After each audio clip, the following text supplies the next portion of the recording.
Hey guys, today's topic of the video is going to be about an important topic related to Geoffrey Chaucer, which is Chaucer's art of characterization. In this video, we will be discussing what is the definition of characterization, types of characterization, qualities of Chaucer's art of characterization. It means that characteristics of Chaucer's art of characterizations.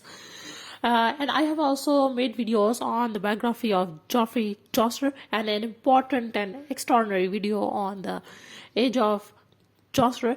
You will find the links in the description below. But before starting, I will suggest you to subscribe to my channel so that you can get all the literature related videos. Also follow me on Instagram so that you can get all the literary updates from there. So starting with the introduction of characterization, what is defining characterization? Characterization is a process employed by a writer to reveal the character's creation, emergence, evolution, and its personal such as personality, such as inner thoughts, perspective, traits, and actions. It is normally an important and stepwise process which highlights the minor details regarding the characters in the story. It helps a reader or audience to understand the character and his or her perspective behind his or her action. You can say that it is psychological insight of a character. What's the reason behind everything? No character is black and white. They are all gray. Every person is gray, and there are certain psychological and social and outer circumstances that happens to a person, and they perceive them differently, and they undertake something differently, and that's how they do something. And there is always a reason behind something. So in other words, characterization describes a clear picture of a character in front of the audience or reader so that they can get connected with his or her actions. So moving towards the type of characterizations, there are two types of characterizations. First is direct characterization or explicit characterization, and second is the indirect characterization. In direct characterization or explicit characterization shows the character through their physical description, line of work, or passions and pursuits or personality. For example, a nun or a knight, how it is dressed in Chaucer's contemporary Canterbury Tales. So that's how they come into the direct characterization. Their dressing style, their hairstyle, how they are working, what is their job, what is their passion, what is their pursuits and personality. That's the direct characterization. You see a person wearing a white coat and you say that he's a doctor. You see a person, he's not wearing clothes, or he's wearing worn out clothes and he is doing some cynical thing. You say that person is mad, and that's the direct characterization. And indirect characterization is intriguing, and it is defined as direct characterization is when character is described through his speech, actions, or thoughts, like how Hamlet is doing, how Hamlet is delaying something, his revenge against Claudius. It is depicted. We can see that in soliloquies, through his actions, speeches, and thoughts, that he is confused. Okay, so that's the indirect characterization, the psychological insight, you can say.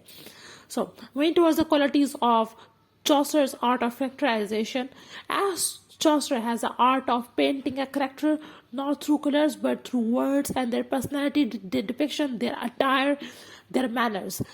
This is artful in the art of characterization. Some of qualities in his art are realism, humor, irony, satire, human psychology, sharpness, balanced description of characters, and being natural and avoiding superficiality. Moving towards the first quality, what is realism? We can see the realism in Chaucer works. For example, Chaucer realistically portrays the characters in his contemporary tales. Chaucer focuses and notices every minute detail of a person and put it into a character perfectly. All features of the friar and the wife of Bath are realistic in description. Second is humor. Humor is a prominent feature of Chaucer's art of characterization.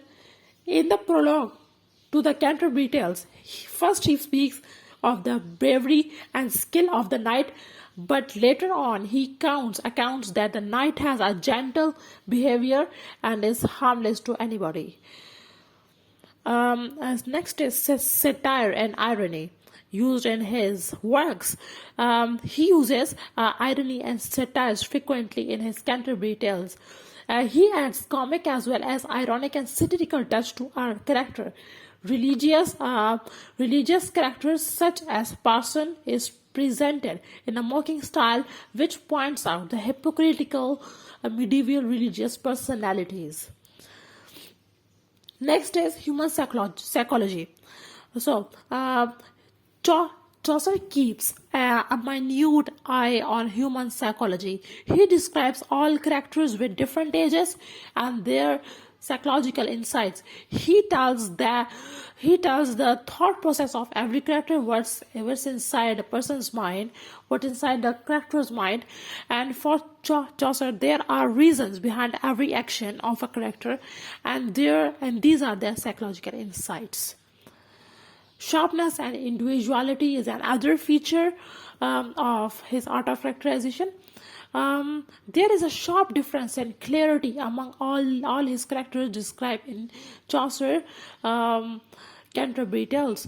There is not a single resemblance in any character of the Canterbury Tales.